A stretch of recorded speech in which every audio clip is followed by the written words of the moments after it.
One of my favorite psychology experiments happened at a college copy machine. Now, this was in the 1970s before Kinko's, and there was always a long line. The experimenters tried to cut to the front of the line in 3 different ways. In the first, the person just walked up and said, "Excuse me, I have 5 pages to copy. May I use the Xerox machine?" As you can imagine, a lot of people did mind and pointed them to the back of the line. The second situation had the cutter walk up and give a legitimate reason, saying, "Excuse me, I have 5 pages to copy. May I use the Xerox machine because I'm in a rush?" 94% of people let them cut. But the third group was the most interesting.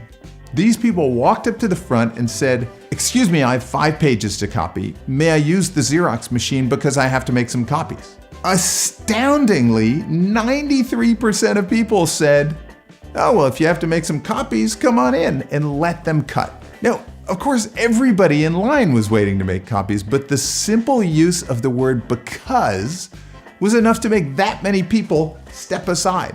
My name's Robert Graham. I'm the founder of GrahamComm, and we've been helping people become more persuasive and influential for 20 years.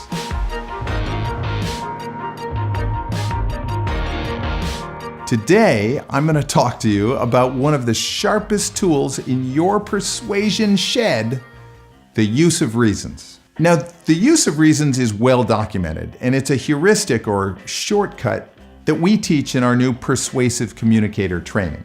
And though a bogus reason may help, a good reason is even more effective. There's an old saying in sales that people buy on emotion and justify with reason. So, if we're trying to influence someone, we need to give them good reason to be swayed. And the way we do that is by speaking to their interests, what's in it for them.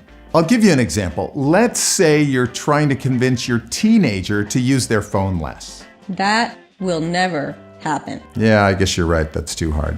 How about this? Let's say you're trying to get your neighbor to build a new fence between your houses because you think their current fence is hideous. Now, chances are, if you use that reason, they're not going to care. But what if you say that your friend, the real estate agent, suggested it would raise the market value of their property by $10,000?